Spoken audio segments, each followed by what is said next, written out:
Assalamualaikum warahmatullahi wabarakatuh. Selamat pagi teman-teman.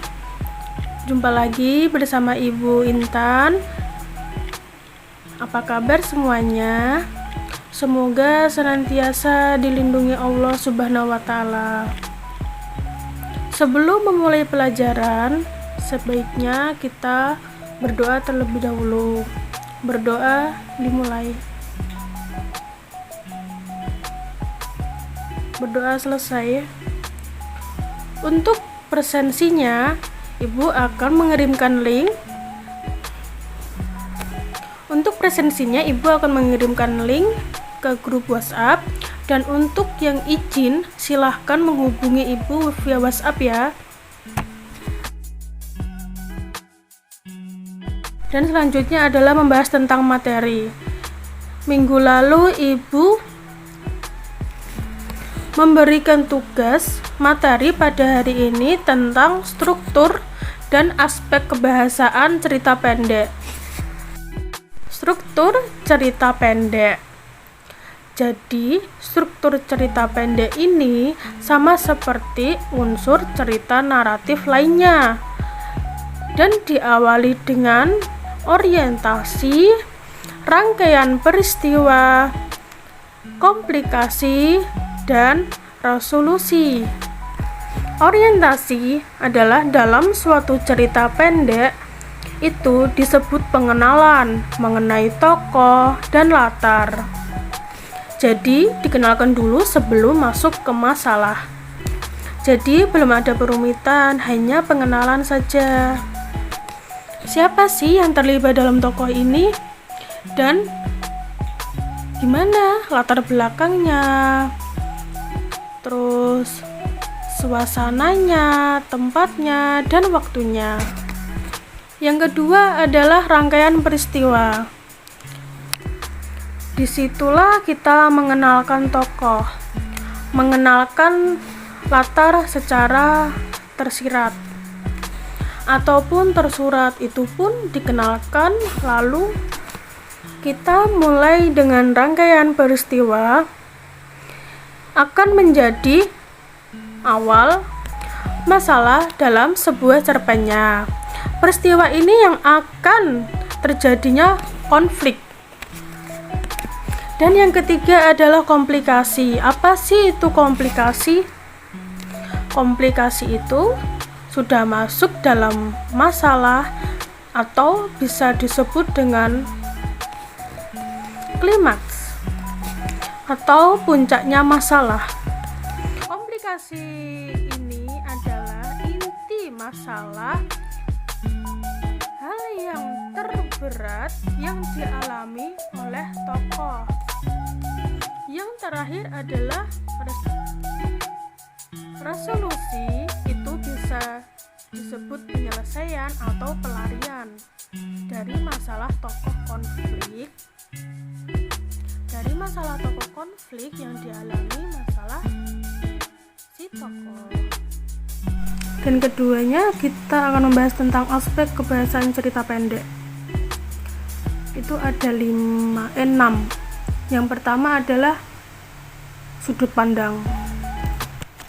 Dalam cerita pendek ini terdapat sudut pandang, dan ini termasuk dari ciri kebahasaan yang dipakai bisa orang pertama maupun orang ketiga. Jadi menggunakan kata ganti sudut pandang itu, posisi pengarang dia bisa menggunakan kata ganti aku atau dia, dan bisa nama orang. Yang kedua adalah terdapat dialog yang dapat menjadi keterangan waktu.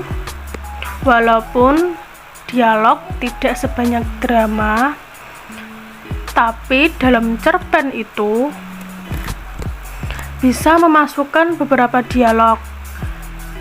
Dialog yang kita masuki dalam teks cerpen ini bisa menandakan waktu yang bisa terjadi. Yang ketiga adalah menggunakan kata benda yang khusus. Jadi hiponimnya misalnya bunga, ada kata bunga tapi si penulis hanya menggunakan kata anggrek atau mawar. Jadi dia lebih memilih menggunakan anggrek atau mawar ketimbang menggunakan kata bunganya. Yang keempat adalah terdapat uraian deskriptif yang rinci. Mengapa dikatakan hal itu? Karena cerpen dalam cerita narasi juga terdapat deskripsinya. Misalnya si penulis ingin menggambarkan teks deskripsinya itu mengembangkan tentang tokohnya secara rinci. Siapa sih tokoh dari gambaran fisik, sikapnya, dan masalahnya, atau menggambarkan secara rinci tentang latar, waktu, tempat suasananya, itu digambarkan secara rinci. Yang kelima adalah menggunakan majas atau disebut juga dengan gaya bahasa atau majas perbandingan yang digunakan dalam cerita pendek adalah satu, ada simile. Simile artinya adalah masuk dalam majas perbandingan, yang artinya adalah yang membandingkan, artinya adalah membandingkan kata. Kuncinya itu ada kata seperti, bagai, bagaikan, laksanakan.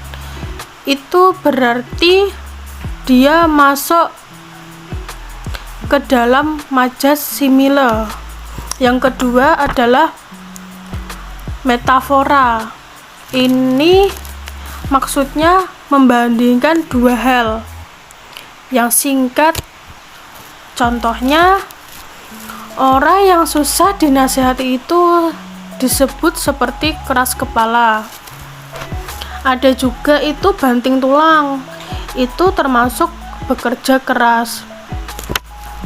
Atau orang banyak itu disebut dengan lautan masyarakat. Yang ketiga adalah personifikasi.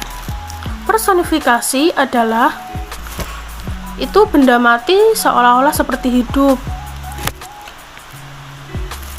Itu adalah makna dari personifikasi. Majas yang berarti benda mati seolah-olah seperti hidup. Contohnya adalah bel memanggil siswa untuk masuk ke dalam kelas. Selanjutnya adalah langkah-langkah menulis cerpen. Itu ada 8. Yang pertama adalah mencari ide. Ide penulis yang bisa saja muncul ketika menjalani kehidupan sehari-hari. Dan amatilah sebuah hal-hal yang kecil dan bisa mendapatkan ide. Atau bisa juga dijadikan ide.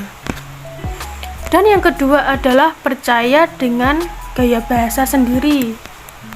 Percayalah dengan gaya bahasa sendiri, kita dapat percayalah setiap orang yang punya bahasanya gaya sendiri. Percayalah setiap orang yang punya gaya bahasa sendiri itu bisa menjadi ciri khasnya. Jadi percayalah diri, beranilah, dan tulislah semua ide yang kamu punya. Dan yang ketiga adalah mengawali cerita. Jadi ketika kita menulis cerita, paragraf pertama menjadi poin penting dalam cerpenmu. Karena dari paragraf tersebut dapat memancing pembaca untuk melanjutkan membaca atau tidak. Jadilah buatlah paragraf yang menarik atau seunik mungkin untuk cerpenmu agar pembaca itu bisa. Yang keempat adalah memadukan peristiwa-peristiwa kunci. Ketika kita menulis cerpen, tulis saja dulu apa yang mau ditulis, kalimat demi kalimat, hingga terjadi paragraf. Jadi ketika kita sudah menulis alur cerita yang buat kita sendiri, akan terbentuk dengan paragraf, yaitu paragraf 1 dan paragraf lainnya.